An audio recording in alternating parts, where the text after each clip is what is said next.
Welcome to the Precision Metalforming Association's information series on economics. In this series, we'll explore the basics of our economic system and your place in it.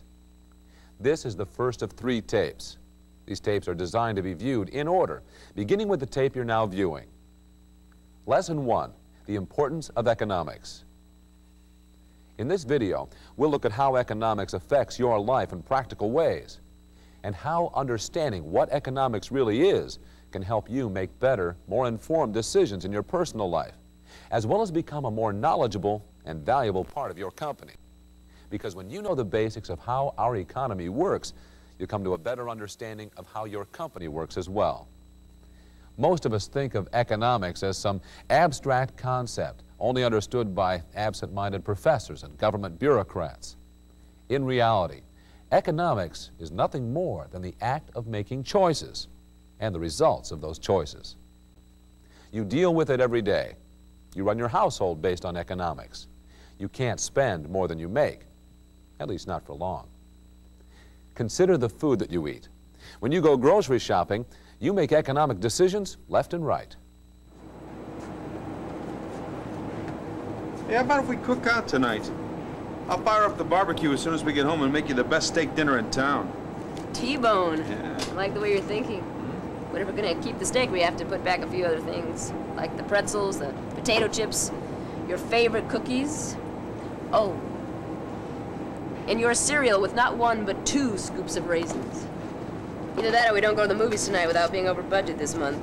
Did I say T-bone? I think I meant to say ground beef, yeah. Can't you just smell the burgers sizzling on the grill?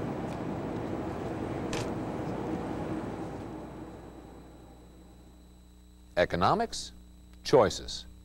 Who just decided which choice was not economical? They did. They made an economic decision. Throughout this series, we're going to apply these same common sense principles to the situations faced every day in the metal forming industry. Just as you need to know the meaning of certain terms used in your company in order to understand how to properly do your job, there are some words you'll need to know in order to understand economics. The first of these are scarcity and choice. How long does it take us to figure out this budget? We're gonna have to do this later. I don't have any more time right now. I have to get some more fittings and finish the plumbing. That is, if you want the bathroom remodeling finished in time for your parents' party next week. Right there are 2 more things that don't fit in this budget. Oh, don't look at me like that. I know the bathroom needs work, and this is a very special time for Mom and Dad. It seems like everything we do costs us more money. Money we don't have. I'll be right back.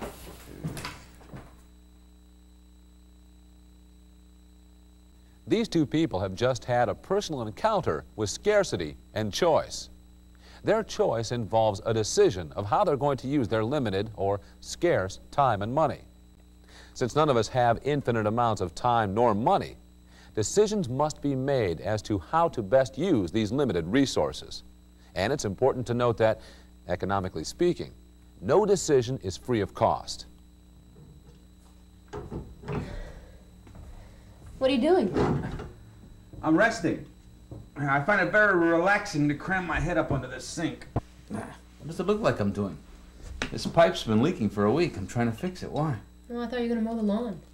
Well, I want to lay out later and get some sun. I don't want to have to move everything when you mow.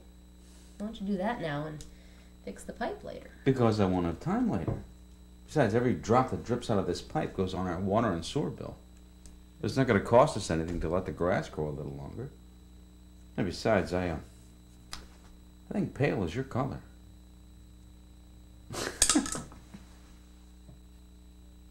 As you can see, we encounter scarcity and choice every day. Something else we come in contact with each day is work, but perhaps not in the sense most of us think.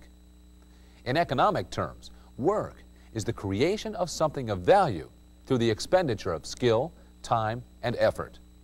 Nothing of value is ever created without skill, time, and effort being applied. As simple as it sounds, the difference between a hunk of metal and a finished part is work. The application of your skill, your time, and your effort to add value by forming the raw material. The rate at which this is accomplished is productivity, or how much output is produced per man-hour of effort and skill. Simply put, everything else being equal, if Company A makes 100 parts per hour and Company B makes the same parts at the rate of 50 parts per hour, Company A can be said to be twice as productive. You can see that that sort of increased productivity can give one company quite a competitive advantage over another. Just how competition and productivity affects you and your company will be covered later in our series. Scarcity, choice, work, and productivity are the central concepts to understanding what economics means in a metal forming company. To understand practical economics, you also need to understand where an individual company fits within our larger economy. Basically, there are two kinds of economic systems: free market systems and planned economies. In 1991, we all had a practical lesson in the shortcomings of a planned or centralized economy by watching events unfold in what used to be called the Soviet Union. In their planned economy, the government told companies how much to produce, of what kinds of products. History has shown that that system didn't work too well. Why? Because for one thing, it's just too much for planners to handle. For example, a Boeing 747 is made up of over 6 million parts. In a centralized system, if the planners achieved a 99.9% rate of success and remembered 5,994,000 of them, they'd still be missing more than 6,000 parts. Would you want to fly in that plane? Ours is a free market economy, one of the strongest in the world, with the most productive workers and one of the world's highest standards of living. What makes the world's market economies work? Profit. In a free market, no government body tells us what to produce, or how much to produce, or how good it should be. If someone believes that a product will make a profit, they try to produce and sell it. If people buy it at a price which is greater than the cost of making and selling it, the company makes a profit.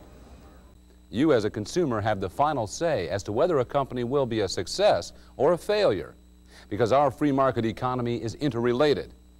Your purchasing decision affects more than just the company that produced the product and the store that sells it. Hey, Mary, come look at this one.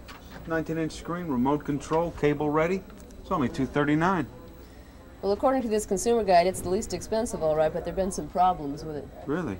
Now, this one over here is a little more expensive, but it has everything the other one has, and it gets a good rating. So we'll save money in the long run with the better quality one, even though it costs a little more now. You're right, I guess. This does sound like the better choice. You can see that if a few thousand other people make the same choice this couple just did, a lot of money is going to flow to one company and away from another.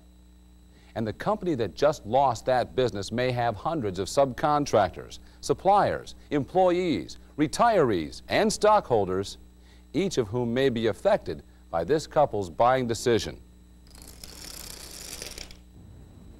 If that trend continues, the company could go out of business, putting subcontractors and employees out of work, and disappointing stockholders who will lose the money they have invested in that company.